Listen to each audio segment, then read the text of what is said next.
The Bangko Sentral ng Pilipinas, the country's central bank, is responsible for maintaining low and stable inflation and providing proactive leadership to ensure a strong financial system for the balanced and sustainable growth of the economy. The economy is constantly evolving. It grows and responds to changes and innovations.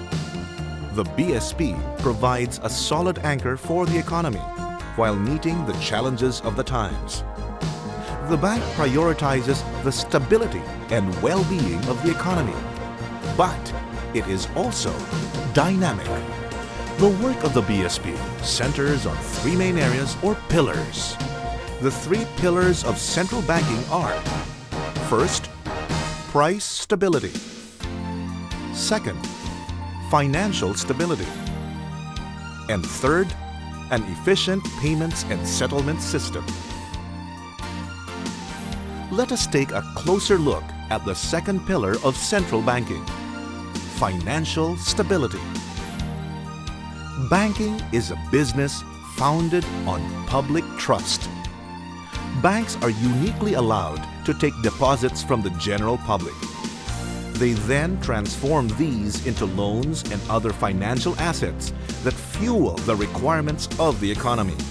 To ensure the prudent management of deposits and funds from the public and the stability of the financial system as a whole, banks are subject to close supervision. Supervision is principally performed by the Bangko Sentral ng Pilipinas. In the Philippines, there are 6 major categories of banks. These are universal, commercial, thrift, rural, cooperative, and Islamic banks. They differ mainly in terms of size, activities, and ownership. Universal banks are the largest institutions. They engage in the most complex banking transactions. Rural banks and cooperative banks tend to be smaller and to run simpler operations. They provide greater outreach to customers in the countryside.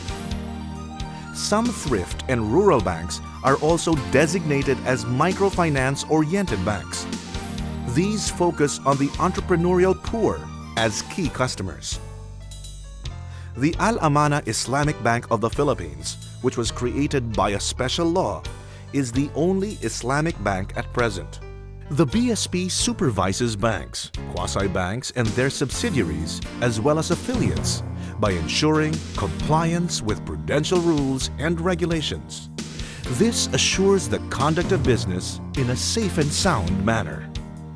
BSP also regulates under special laws other non-bank financial institutions, such as non-stock savings and loan associations, as well as pawn shops. The BSP uses the risk-based supervisory approach and the risk-based capital adequacy framework recommended by the Basel Committee for Banking Supervision. The BSP also practices consolidated supervision in the case of banking groups. Such groups consist of banks as well as their subsidiaries and affiliates.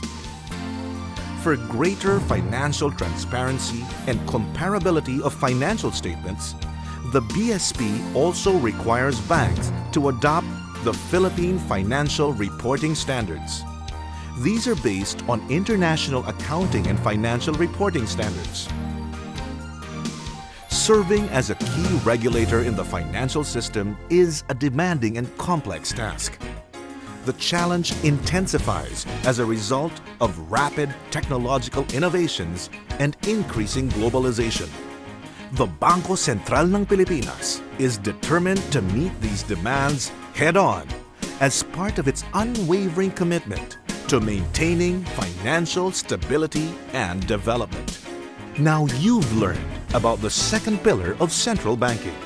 Would you like to explore the other pillars of central banking?